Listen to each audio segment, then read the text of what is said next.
The hearing of the subcommittee will come to order, and I want to welcome our very distinguished witnesses and our very esteemed guests who are here, many of whom are members of Congress from Brazil. Thank you for making that trip, and I'll be introducing you a little later on, but I am very grateful for your physical presence.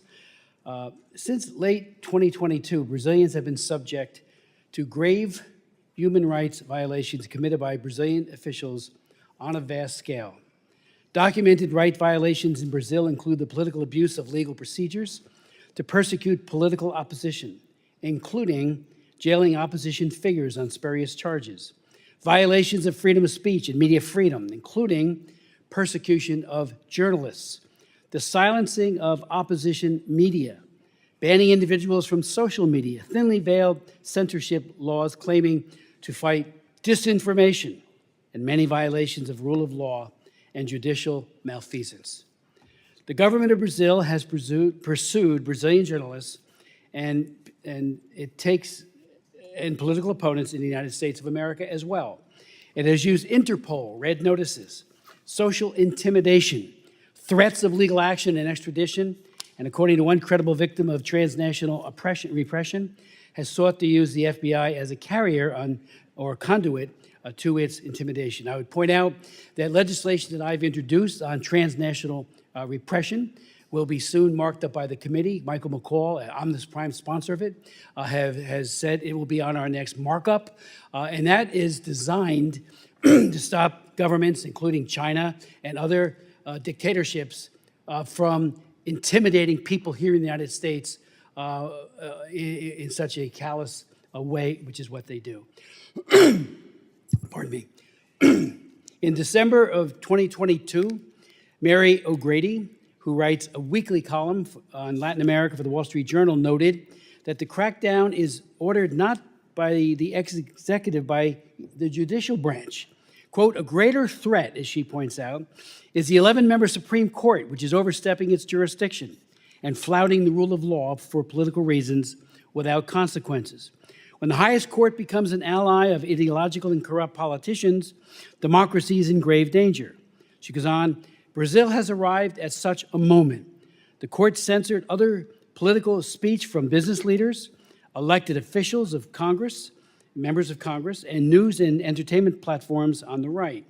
This has been carried out with assistance from the Electoral Tribunal's Special Advisory to Combat Disinformation. It acts as a ministry of truth, so-called. In fact, the crackdown is largely in the name of one man, Brazilian Supreme Court Justice Alexander de Moraes. In late January of 2023, the New York Times reported, referring to Moraes, quote, this is from the New York Times, using a broad interpretation of the court's powers, he has pushed to investigate and prosecute, as well as to silence on social media, anyone he deems a menace to Brazil's institutions.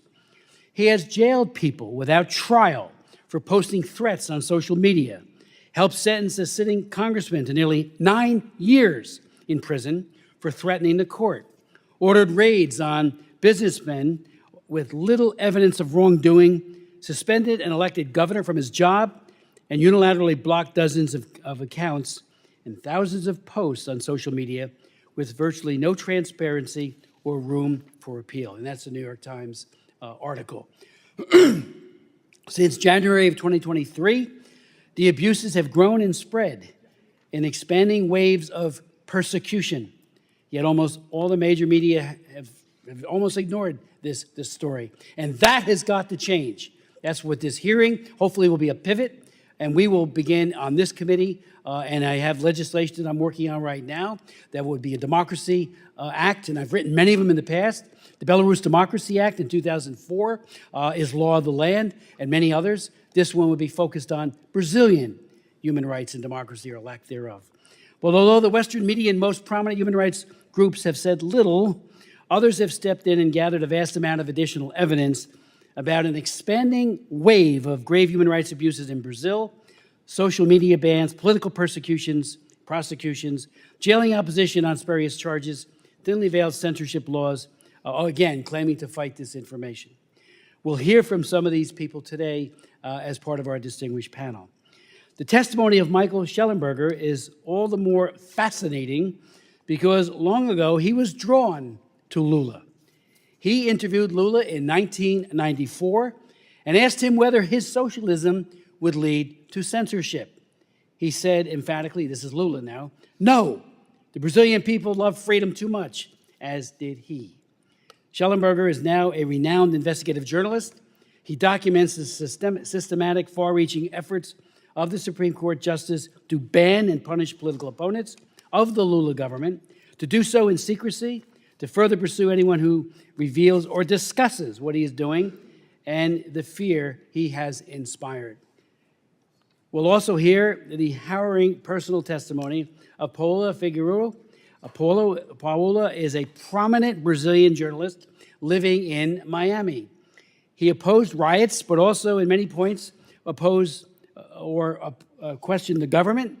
The Brazilian government blocked him from all social media platforms, including YouTube and Twitter, froze his assets, and subjected him to exorbitant fees. Pursuing Paulo to Rumble, the government eventually forced the closure of Rumble in Brazil and moved on to additional measures of intimidation. Paulo will cite a long list of other journalists who have suffered similarly, and many of these he is in personal contact with. And I always believe the journalists are like the canary in the coal mine when it comes to human rights. When they speak out, we need to listen. They are the whistleblowers. So thank you, Paulo, for your bravery and your steadfastness on the right of free speech.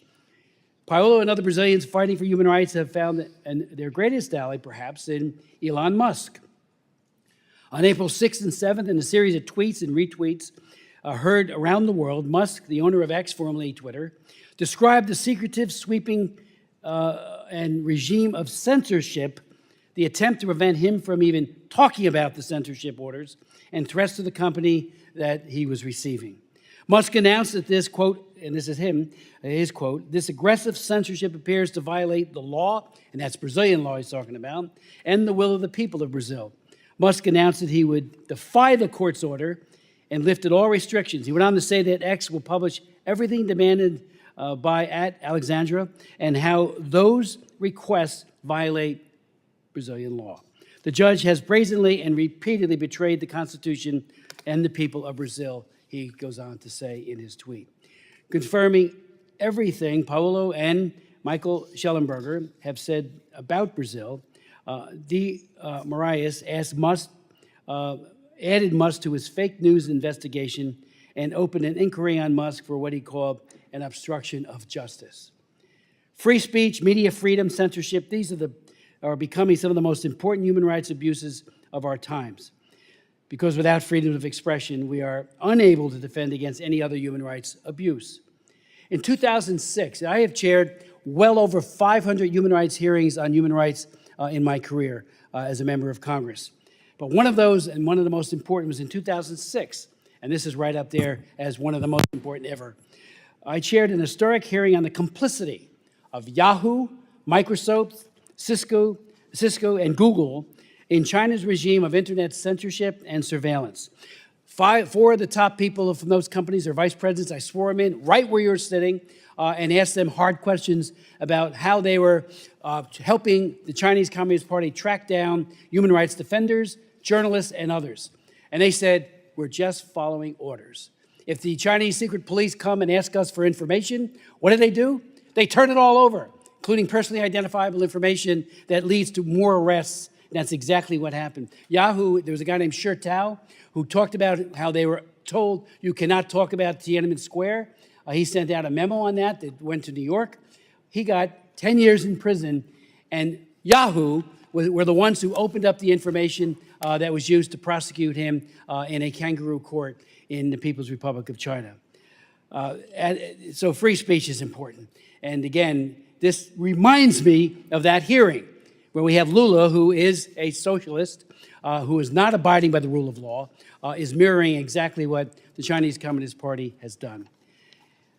In recent years, we've had wave after wave of revelations of our own government's activities in pursuing companies to censor, limit, manipulate, and control information. Today, many elected officials, as well as leading newspapers and media organizations, openly support the call for more censorship. We need more speech, not less. More speech. And, you know, I was talking to Chris earlier from Rumble, and that was precisely his point. More speech. Let people speak out. That's what free speech is all about.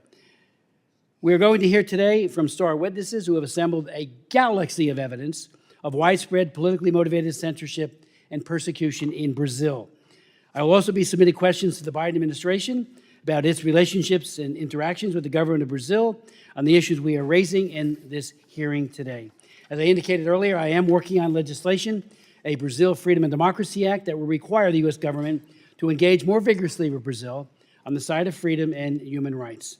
Mario Grady, again, from the Wall Street Journal, summed it up so well when she said, Brazil, the grim reality in Brazil is that democracy is dying in broad daylight. Again, I want to thank the many Brazilians who are here, who made the trip. I want to thank our distinguished witness, and I yield to my friend and colleague, the ranking member, Ms. Wild.